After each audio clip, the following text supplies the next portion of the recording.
అప్పటికప్పుడు వీసాలు క్యాన్సిల్ చేసేయడం, జనాన్ని ఇబ్బంది పెట్టడం, అదేనండి చదువుకునే పిల్లల్ని ఇబ్బంది పెట్టడం, వాళ్ళకు ఉద్యోగాలు పార్ట్ టైం పనులు లేకుండా చేయడం, ఇలాంటివి మా దేశంలో ఉండవు. పైపెచ్చు ఏటా భారతదేశం నుంచి వచ్చే విద్యార్థులు మా దేశంలో 20% పెరుగుతున్నారు. 70%, 80% అక్కడే స్థిరపడిపోతున్నారు, హాయిగా ఉద్యోగాలు చేసుకుంటున్నారు. ఆల్మోస్ట్ ఆల్ మా దేశంలో అయిన యూనివర్సిటీల్లో, గవర్నమెంట్ యూనివర్సిటీల్లో ఫ్రీగా ఎంఎస్ వగైరా చదువుకోవచ్చు. ఇవన్నీ చెప్తోంది భారతదేశంలో జర్మనీ రాయబారి ఫిలిప్ అకర్మన్.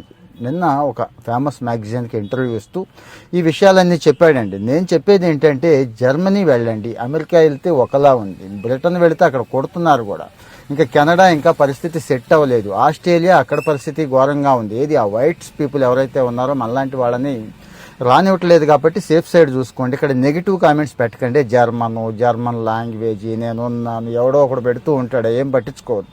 జర్మన్ కూడా నేర్చుకోవాలండి. వాస్తవం చెప్తున్నా, ఏమైంది ఓ భాష నేర్చుకుంటే నష్టమేమీ లేదు కదా, పెద్ద కష్టం కింద ఫీల్ అవ్వను అనేవాళ్ళు చూడండి, మిగిలిన వాళ్ళు వదిలేసేయండి. ఇక్కడ మన కోసం అని చెప్పి జర్మన్ అకాడమిక్ ఎక్స్చేంజ్ అని చెప్పి ఒకటి ఉంది, అక్కడికి వెళ్ళండి. జర్మనీ తర్వాత భారతదేశంలోనే మాకు పెద్ద ఆఫీస్ ఉంది.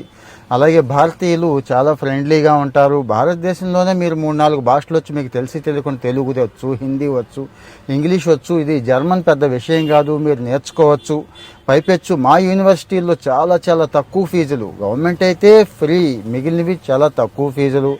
అలాగే మేము తయారు చేసే కార్లు ఎంత స్టాండర్డ్గా ఉంటాయో, మా ఇండస్ట్రీస్ ఎంత గట్టిగా ఉంటాయో, మా చట్టాలు కూడా అలాగే ఉంటాయి. ఇమిగ్రేషన్ చట్టాలు, జనాన్ని ఇబ్బంది పెట్టడం వగైరా ఏమీ ఉండదు. సో దయచేసి జర్మనీ రండి, తక్కువ ఖర్చుతో చదువుకోండి, హాయిగా సెటిల్ అవ్వాలనుకుంటే అక్కడే సెటిల్ అవ్వండి, లేదు ఏదైనా యూరోపియన్ కంట్రీకి వెళ్తానంటే అక్కడికి వెళ్ళండి, మీ ఇష్టం అని చెప్పి ఫిలిప్ అకర్మన్ నిన్న చెప్తున్నాడండి. సో మరి నా సలహా ఏంటంటే, చూసుకోండి, చెక్ చేసుకోండి. నేను కొన్ని డీటెయిల్స్ ఇస్తాను, ఇక్కడ పోర్టల్ కూడా ఇస్తాను, అక్కడికి వెళ్ళి చూసుకోండి. అంటే డైరెక్ట్గా నేను మళ్ళీ చెప్తున్నాను, ఇక్కడ మళ్ళీ మధ్యవర్తులు మొదలైపోతారు, దళారీలు మొదలైపోతారు.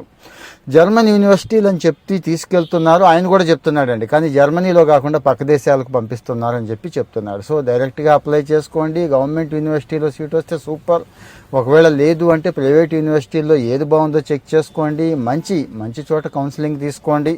ఇక నేను ఇచ్చే సమాచారం కూడా మీరు పరిశీలించుకోండి. సో ఈ మధ్య కాలంలో చాలామంది విదేశాలకు వెళితే ఎక్కడికి వెళ్ళాలి అనుకునే వాళ్ళకి ఇది మంచి సమాచారం ఉపయోగపడుతుందని చెప్పి ఇస్తున్నాను.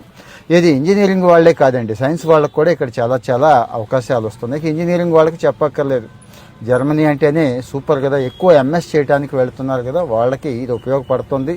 సో మరి అలాంటి వాళ్ళకి దయచేసి షేర్ చేయండి. ఇలాంటివన్నీ కూడా షేర్ చేసుకుందాం, ఫాలో అవుతూ ఉండండి. Thank you.